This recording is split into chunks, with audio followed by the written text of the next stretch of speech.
સત્સંગ કરવો હોય તો જાટા ફેરા કરજો ને ધક્કા ખાતા નહીં ખોટા અહીંયા લાલચુના પેટ ના હો તો આવતા જ નહીં અહીં કાંઈ છે નહીં લેવાનું રહેવાનું પોદરો પડશે ચપટી દૂર ન જય ભગવાન વિશ્વાય આવો. લાલસુ તો આવતા નહીં કીધું હા, એવું. લાલસુ તો પૂરા શબ્દથી પર રહેવાનું હોય કે બોલીએ સદગુરુ મહારાજ જય બ્રહ્માનંદમ પરમ સુખદમ કેવલમ જ્ઞાનમૂર્તિમ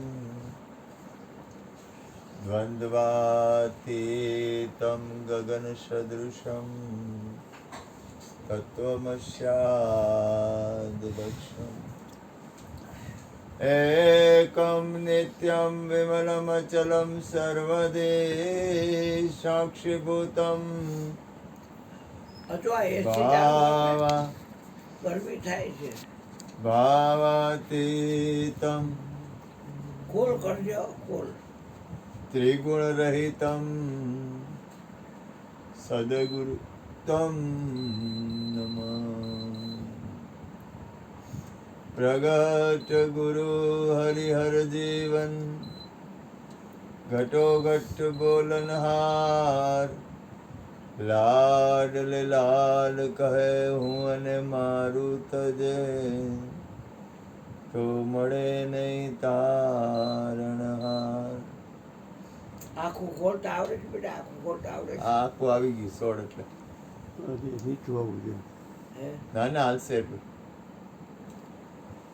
હાલશે. આખું ખોલતા આવડે આથી વધારે નથી ખોલું ચાપ બગડી થઈ ગઈ જાય.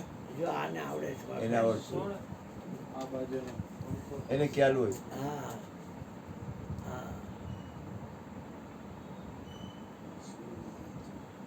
પેલી બાજુનો બગડી ગયું. તમે આવી જાઓ. હા, આ ઈ બગડી ગયું. હમણાં જ બગડ્યું. બે દી પહેલા. ફરે ને સ્વિંગ બંધ થઈ હા.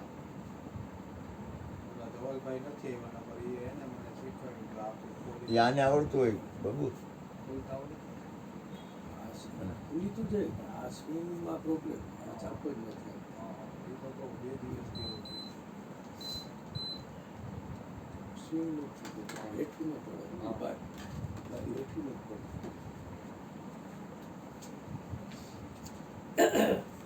આવે ને હવા તો આવે ને હવા તો આવે જ. બસ ટાઈમ પછી હવા પણ ઠંડી કુલ કર્યું હોય એટલે આવે ને પ્રગટ ગુરુ હરિહર જીવન ઘટો ઘટ બોલનાર લાડ લાલ કહે હું અને મારું તજે જો આવે તો ઠંડી હવા આવે મળે નહીં તારણા मेरा मुझ में कुछ नाई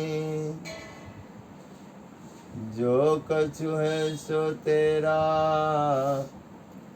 तेरा तुझको सौंप दिया अब क्या लगे वो मेरा बोलिए सदगुरु महाराज જય આ વિશ્વમાં ખંડનાત્મક જીવન નથી એમ તમે કઈ વસ્તુને તોડી ફોડી નાખશો એમ કઈ વસ્તુને તોડશો ફોડશો ખંડન કરશો કારણ કે રહેવાનું છે તો સંસારમાં કદાચ તમે સંસારથી બહાર નીકળી જાઓ સાધુ બની જાઓ તોય તમે કઈ તોડી ફોડી નહીં શકો તો કઈ રીતે હાલવું તો કે માલિકી છોડી દી રાખો બધું રિયો બધે અંદરથી માલિકી છોડી દે જ્યાં સુધી માલિકી નહીં છોડો ત્યાં સુધી સ્થિતિ નહીં આવે કારણ કે આપણે આપણી સ્થિતિ કેળવવી છે આપણાથી કોઈ જીવનું કલ્યાણ થવું જોઈએ કૃષ્ણએ અત્યારમાં જે સત્સંગ કર્યો એ પોતાના આત્મતત્વની જ વાત કરી એને આડાવડી વાત એ કંઈ કરી જ નથી એને મુદ્દો જ કીધો છે આપણું મુદ્દા ઉપર ધ્યાન હોય તો આપણને ખ્યાલ આવે પરિણામે આ વિશ્વમાં આપણું કાંઈ નથી એ પાકું થાય પરિણામે આ વિશ્વમાં આપણું કાંઈ નથી નક્કી થાય સપનામાંય જાગ્રતમાંય એ કઈ રીતે? આ વિશ્વમાં આપણું કાંઈ નથી એવું નક્કી થાય. લેવું દેવું વ્યવહાર વહીવટ બાજુમાં રાખો, એ પછીની વાત છે. પણ અંદરથી નક્કી થાય કે આપણું કાંઈ નથી એમ. જ્યાં સુધી નક્કી નહીં થાય ને ત્યાં સુધી પકડ રહે. પકડ રાખો, બધુંય રાખો, પણ અંદરથી નિશ્ચયપણે નક્કી રાખો. જ્યાં, અને હું તમને કહું, પરિણામે બધું છોડવું જ પડશે. આ વિશ્વની કોઈ એવી વસ્તુ નથી કે જેની તમે પકડ કરી શકશો. એક જ વસ્તુ છે અને તમે પોતે, તમારું આત્મતત્વ. શંકર સહજ સ્વરૂપ સંભારા, લાગી સમાધિ અખંડ અપારા. પોતાના નિજ સ્વરૂપથી શ્રેષ્ઠ આ વિશ્વમાં પરિણામે કાંઈ નથી. આત્મ સ્વરૂપથી, પરમાત્મા સ્વરૂપથી શ્રેષ્ઠ આ વિશ્વમાં કાંઈ નથી. કારણ કે ભોળો નાથર્યો ને એ પોતાના આત્મ સ્વરૂપમાં સ્થિત છે. કૃષ્ણ પરમાત્મા કહે છે કે હું અખંડ આત્મા છું, અવિનાશી આત્મા છું, મારા કટકા થાય જ નહીં. શરીરના કટકા થાય, આત્માના કટકા ન થાય. આત્મા અખંડ છે, એના કટકા થાય જ નહીં. આત્મા અવિનાશી છે, એ કોઈ દી નાશ પામે જ નહીં. આત્મા એટલે તમે પોતે, તમે પોતે જ પરમાત્મા છો. તમારા કટકા થાય જ નહીં. શરીરના થઈ જાય, તમને અગ્નિ બાળે જ નહીં, શરીરને બાળી નાખે. તમે કોઈ દી મરો જ નહીં, તમે અમર છો. તમારી અંદરથી કાંઈ જરે જ નહીં, તમે અજર છો, તમે અમર છો, તમે અવિનાશી છો. તમારો કોઈ દી નાશ થાય જ નહીં. હવે નક્કી કેમ થાય? નિશ્ચય બળ કરી કે તમે કોઈ દી મરો જ નહીં. ગોરાંગ કોઈ દી મરે જ નહીં, કાનુડો કોઈ દી મરે જ નહીં. તમે કોઈ દી મરો જ નહીં. તમે મરો એવા છો જ નહીં, કારણ કે એ તમારો ધર્મ જ નથી. અને શરીર છે ને એ પરિવર્તન પામે, તો એનો ધર્મ છે. જેનો ધર્મ, આંખનો ધર્મ છે એ જોવાનો છે એટલે જોવે જ. કાનનો ધર્મ છે સાંભળવાનો એટલે સાંભળે. હાથનો ધર્મ છે લેતી દેતી કરવાનો તો એ કરે. નાકનો ધર્મ છે શ્વાસ લેવો અને સુગંધ, તો એ લે. એ એનો ધર્મ છે. એમ તમારો ધર્મ છે ને આત્મતત્વનો છે. તમે પરમાત્મા, તમે પોતે પરમાત્મા છો, પણ એ અભિમાન કરવાની વાત નથી.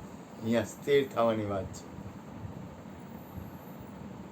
તમે ખુદ પરમાત્મા છો. આત્મા પરમાત્મા બહોત કાલ રહે દૂર, સુંદર મેલા કર દિયા, સદગુરુ મિલે દલાલ. ગુરુ તમને શરીર નક્કી ન કરાવે, ગુરુ તમને વાસના નક્કી ન કરાવે, ગુરુ તમને વિષય નક્કી ન કરાવે. ગુરુ તમને આત્મા નક્કી કરાવે, પરમાત્મા નક્કી કરાવે. ગુરુ તમને તમારું સ્વરૂપ નક્કી કરાવે. ઈ એમ ન કે ભોગ છે એમાં મજા છે, એવી વાત ગુરુ ન કરે. એવું ન કે વાસના વધારો, રાગ દ્વેષ વધારો. કોઈ દિવસ સંતો મહાપુરુષ એવું ન કે. એવું કે તમે આ સંસારમાં રહી અને સંસારમાં રહીને અલિપ્ત તમારી સ્થિતિમાં રહ્યો, કારણ કે પરિણામે તમે જ તમને કામ આવશો. આપણને બધાને ખબર છે કે આખું બ્રહ્માંડ રહ્યું એક સ્વાર્થની બાજી છે. આખું વિશ્વ એમ તમામ એમ સ્વાર્થ અને પરમાર્થી આખું વિશ્વ ભરેલું છે. તો પરિણામે તો પોતાનું જ પરિણામ પોતાના ઉપર આવે ને. હું જે કરું છું એ મારું પરિણામ, આ સત્ય છે. હું જે કરીશ ગુરુ કૃપાથી એ મારું પરિણામ. તો મારે શું કરવું જોઈએ? કારણ કે એમાં કઈ પાર્ટનરશિપ ન હોય. હું ગમે એ કરું અને ગોરાંગને કઈ ભોગવવું ન પડે. એમાં કઈ પાર્ટનરશિપ ન હોય. હા, એક વસ્તુ છે કે દાખલા તરીકે મારી અંદર કરુણા હોય તો એનું મંગલ થાય, અથવા ગોરાંગની મારા ઉપર કરુણા હોય તો મારું મંગલ થાય. એ વાત આખી અલગ થઈ ગઈ. પણ મારા કર્મ છે એ મારે ભોગવવા પડે. કર્મનો સંગાતી કોઈ નથી. તો મારે કર્મ કઈ રીતે કરવું જોઈએ? થોડુંક. હું એવું નથી કહેતો આપણે મહાન બહુ ઊંચી પરાકાષ્ઠાએ વયા જાય, એવું બધું આપણે બહુ ઉપર નથી ઉઠવું. બહુ ઉપર ઉઠી જાય તો કામ થઈ જાય, પણ એટલું બધું આપણે દોડવું નથી. પણ આપણે આપણું જીવન આપણા હાથમાં છે, તો આપણા જીવનને આપણે સાર્થક કઈ રીતે બનાવવું, આપણા જીવનની સફળતા કઈ રીતે થાય, કારણ કે એ સિવાય કાંઈ ભેગું આવે એવું છે જ નહીં.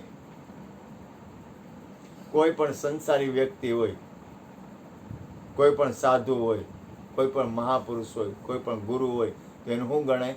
એનું જીવન જોવાય કે એનું જીવન કેવું હતું, કે એનું જીવન કેવું હતું. સંસારી હોય તોય ભલે, કોઈ સાધુ હોય તોય ભલે, કોઈ મહાત્મા હોય તોય ભલે, કોઈ આદ્ય શક્તિ માતાજી હોય તોય ભલે, તો કે જોવે હું તો કે એનું જીવન કેમ છે, તો આપણું જીવન કેવું છે એ આપણને ખબર પડવી જોઈએ. કારણ કે પરિણામમાં પાર્ટનરશિપ નથી, પરિણામમાં પોતાના જીવનની જ પાર્ટનરશિપ. આ દાખલા તરીકે આ કનૈયા અને ઘરવાળા છે આના, તે ઘરવાળાનું પરિણામ ઘરવાળાના હાથમાં જ આવે, એ આના હાથમાં ન આવે. અને આનું પરિણામ આના હાથમાં જ આવે. શું કામ? તો કે ત્યારે જોવા ને તો એમ કે ના ના બેન હારા હતા, ભાવવાળા હતા, એનું જીવન બહુ સારું હતું, એનું જીવન સફળ હતું, એને કોઈની ઉપર દયા હતી, કરુણા હતી, પ્રેમ હતો, કોઈનું અમંગલ કરવાનો ભાવ નહોતો. જો કોઈ પણ વ્યક્તિ હોય ને એનું પરિણામ એક જ આવે. ભોળો નાથ લ્યો તો શિવનો અર્થ જ થાય કલ્યાણ. એ કોઈનું અકલ્યાણ કરે જ નહીં, એનો ધંધો જ નથી, એને ધંધો કર્યો જ નથી, એને આવડતો જ નથી, એના લખણ જ નથી કે કોઈનું અકલ્યાણ કરે. કારણ કે એ તમે ગમે એવું હોય મારી નાખે તો કે કાંઈ વાંધો નહીં, તાર જે કરવું એ કર, મારો અર્થ જ થાય કલ્યાણ. તો આપણું જીવન શેના માટે મળ્યું છે? આપણને મનુષ્ય જન્મ મળ્યો એ શું કામ મળ્યો છે? એનો ઉદ્દેશ શું મનુષ્ય જન્મનો? આટલી સરસ આજ હું તમને કહું, આપણી પાસે બેલેન્સ છે એ શ્વાસ જ છે. પૈસા બેલેન્સ નથી, ભૂલ ન કરતા. મોટા મોટી બેલેન્સ રહીને શ્વાસ છે. શ્વાસની કિંમત કરી કે આપણા શ્વાસ કઈ બાજુ જાય છે, ધોઈડે જાય છે, આપણે હું ક્યાં ક્યાં ઉપયોગ કરી છે, શું શું ઉપયોગ કરી છે આખા દેહમાં, આપણા જીવનનો ઉપયોગ શું કરી છે આપણે. અને આટલું સરસ વિચાર તો કરો, કેવડું બોડી સરસ મંગલમય મળ્યું છે. આ શરીર છૂટી જાય પછી તો કાંઈ છે નહીં હાથમાં, પૂરું થઈ ગયું. નદી દરિયામાં મળી ગઈ, વાત થઈ ગઈ પૂરી. તો મનુષ્ય જન્મ મળ્યો છે એની સફળતા કઈ રીતે થાય, એનાથી આપણું કલ્યાણ અને દરેકનું કલ્યાણ કઈ રીતે થાય, આપણા જીવનની સફળતા ને આપણને કોઈ મળે. જો ભજન છે, શાંતિ પમાડે એને સંત કહીએ, એના દાસ થઈને રહીએ. શાંતિ, આપણાથી કોઈને સુખ થવું જોઈએ, એ પ્રથમ પગથિયું છે. કુદરતી થઈ જાય એ વાત અલગ છે, પણ આપણો ભાવ એક જ હોવો જોઈએ કે આપણાથી કોઈનું કલ્યાણ થવું જોઈએ, આપણાથી કોઈનું મંગલ થવું જોઈએ, આપણાથી કોઈનું ભલું થવું જોઈએ, આપણાથી કોઈ જીવ છે ને એ મુક્ત બનવો જોઈએ. મને એક મહાપુરુષ મળ્યા હતા, મને કે તમે કોઈને પ્રેમ કરો છો? જો પ્રેમ કરો તો એનું પરિણામ એક જ આવે કે તમે એને મુક્ત કરો. બાંધોમાં મોહ બંધન કરે અને પ્રેમ છે ને મુક્ત કરે. પ્રેમનું કામ છે મુક્ત કરવું. તો મુક્ત કઈ રીતે થવાય? કોઈ પણ વ્યક્તિ એને પૂરી દઈ, આપણે એને એક રૂમમાં પૂરી દઈ તો ગમે? કોઈ પણ વ્યક્તિ હોય એને કે તમને એક રૂમમાં પૂરી દેવામાં આવશે, તમને બંધનમાં રાખવામાં આવશે. કોઈને બંધન ફિટ નથી આ વિશ્વમાં. દરેકને મુક્ત દશા જોઈ છે, દરેકને સ્વતંત્રતા જોઈ છે. આપણે સ્વતંત્ર બનવું હોય તો કોઈને સ્વતંત્ર કરો, આપણે મુક્ત રહેવું હોય તો કોઈને, તમે જે આપશો એ તમને મળશે. હું તમને દુઃખ આપું તો મને દુઃખ મળે, હું તમને સુખ આપું તો મને સુખ મળે. આ દુનિયામાં લઈ જવા જેવું છે હું, મને કાંઈ સમજાતું નથી. આ દુનિયામાં તમે હું પકડી લેવો, હું લઈ હું જાઓ. મોજ કરો ને, મોજ કરાવો ને, આનંદ કરો ને, આનંદ કરાવો ને. જીવનની સાર્થકતા તરફ ધ્યાન હોવું જોઈએ. મનુષ્ય જીવનની સાર્થકતા તરફ આપણું નિરંતર ધ્યાન રહેવું જોઈએ. આપણી જાગૃત અવસ્થા હર હંમેશ માટે હોવી જોઈએ. કારણ કે આપણે મનુષ્ય છીએ, આપણામાં સમજણ છે. હું આ વાત કરું તમે સમજી શકો.